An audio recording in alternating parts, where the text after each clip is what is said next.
الرواية دي مستلهمة من قصة حقيقية. قصة فتاة كان حلمها تصبح هداءة تمثل بلدها في المونديال. اسمها ايه؟ اسمها سامية عمر. بلدها الصومال. فتاة مغمورة من بلد لا يعرف عنها أحد. بتواجه التعصب والتطرف والإرهاب. بتحارب القسوة واللا إنسانية. لكن للأسف حتى أكثر الأحلام نقاء غير قادر على مواجهة القسوة. رواية من ترجمة معاوية عبد المجيد، المترجم الأهم للأدب الإيطالي، واللي اسمه لوحده على رواية بيكون كافي إنك تشتريها.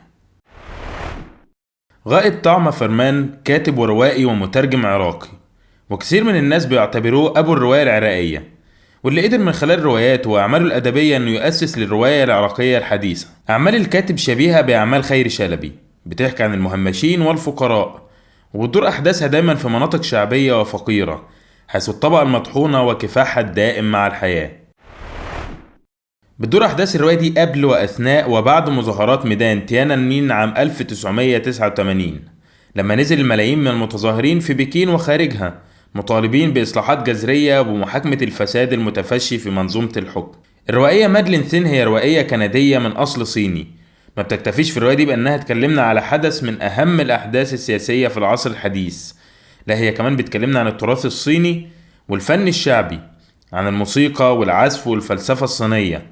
الرواية وصلت للقائمة القصيرة لجائزة المان بوكر العالمية، واللي بتعتبر واحدة من أهم الجوائز الأدبية في العالم. منذ نشأة الكتابة ولحد يومنا هذا والكتب بيتم منعها، هناك دائما سلطة ما بتتحسس من الكتب بكافة أنواعها، ولعل أهم وأشرس السلطات دي هي محاكم التفتيش. الكتاب تاريخ لمنع الكتب على مر العصور، لكنه بيركز بالأساس على فترة محاكم التفتيش، واللي تطايرت فيها رؤوس كثيرة لأقل قدر ممكن من الشك، وكان كل كاتب ومبدع ومفكر بيراجع نفسه مليون مرة قبل ما ينطق بأي كلمة. بيتكون الكتاب من 71 فصل بيحكي فيهم الكاتب كتير جدا من الأساطير الإفريقية.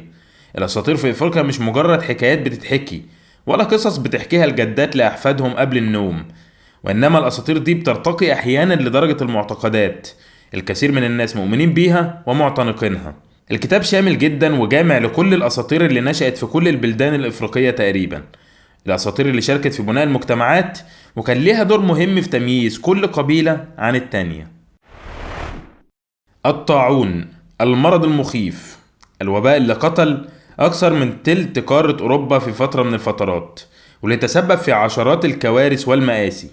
الجثث ملقاة في الشوارع، البشر مختبئون في بيوتهم، المقابر لا تتسع لكل هذا القدر من الموتى. متخيل الصورة؟ من وسط كل الكوارث دي جوزيف بيرن بيحمل كشافه اليدوي وبيستكشف المناطق المظلمة، تاريخ الطاعون وأسبابه، التغيرات اللي نتجت عنه، وحياة البشر في ظل مرض قاتل لا يرحم. ثقة الناس في العلم ما اتبنتش بين يوم وليلة، واستلزمت الكثير جدا من السنين عشان نوصل للي وصلنا له دلوقتي. فلما العلم الحديث بيخطئ بيكون خطأه فادح ونتائجه مرعبة. سايمون ليفاي هو عالم أعصاب قدر بعد بحث ودراسة طويلة إنه يجمع لنا 12 قصة من التاريخ الأسود للعلم، حيث تتحول الأخطاء إلى كوارث مخيفة. يقال إن سنكلير لويس هو بينما الناس بينادوا على اسمه عشان يستلم جائزة نوبل، كان غارق في سكره في أحد حمامات الأكاديمية وفاقد الوعي تماما. وطبعا ملك السويد ملقاش حد يسلمه الجائزة العريقة. ما علينا. رواية بابت هي الرواية الوحيدة تقريبا اللي كنت عايز اشتريها. من بين كل المشتريات اللي عرضناها دي كانت بابت الرواية الوحيدة اللي في قائمتي. الرواية بتحكي قصة جورج بابت، سمسار العقارات الناجح اللي بيعيش حياة هادئة ومملة، واللي بيقرر بعد أزمة نفسية بيعاني منها إنه يتخلص من كل الروتين ده في حياته، حتى لو ده هيعرض سمعته وحياته المهنية والاجتماعية للخطر. أكثر الكتب صدقا وتأثيرا هي الكتب اللي بتنتج عن خبرة شخصية، وبالتالي لويس ويلبرت هو أفضل من يتحدث عن الاكتئاب. لسنين طويلة عانى لويس ويلبرت من الاكتئاب الحاد، كانت أسوأ تجاربه على الإطلاق، وكانت حياته عبارة عن جحيم متواصل من اللا جدوى. بيحكي لنا ويلبرت في الكتاب ده تجربته الشخصية، بيكلمنا كمان عن الاكتئاب من منظور آخر مختلف عن منظور الأطباء النفسيين، وكل ده بأسلوب أدبي بسيط ولغة مفهومة. نازل من البيت الصبح ورايح الشغل قرفان كاره حياتك وحاسس انك ما بتعملش شيء مهم؟ لو ده شعورك فتأكد ان كان في شخص ما في مكان ما كانت حياته أسوأ بكتير من كده. الكتاب زي ما بيقول اسمه تاريخ لأسوأ المهن في تاريخ الإنسانية، الأشخاص اللي ضحوا بحياتهم وراحتهم النفسية عشان يؤدوا وظائف تأنف منها النفس البشرية. هتتفاجئ بكم هائل من الوظائف والمهن ما كنتش تتخيل إنها موجودة، ومع كل مهنة من دول هتدرك قد إيه إن حياتك مش بهذا السوء. من أول رواية قرأتها لستيفن زفايج وأنا مؤمن تماما إن الراجل ده أفضل من كتب الرواية القصيرة في تاريخ الأدب. في أقل من 80 صفحة بيقدر يعمل حبكة ويرسم شخصيات ويصور أحداث ويدخلك في قصة ممتعة من أول لآخر جملة فيها. عملنا فيديو قبل كده عن 5 روايات قصيرة لستيفن زفايج، هنسيب لكم اللينك بتاعه في الديسكريبشن. كثير من النقاد بيعتبروا الرواية دي أهم أعمال بول أوستر. طبعا احنا اتكلمنا كتير عن بول أوستر وقد إيه بيقدر يحول العادي لغير عادي، وبيحول الأحداث اليومية المملة إلى حاجة تستحق القراءة.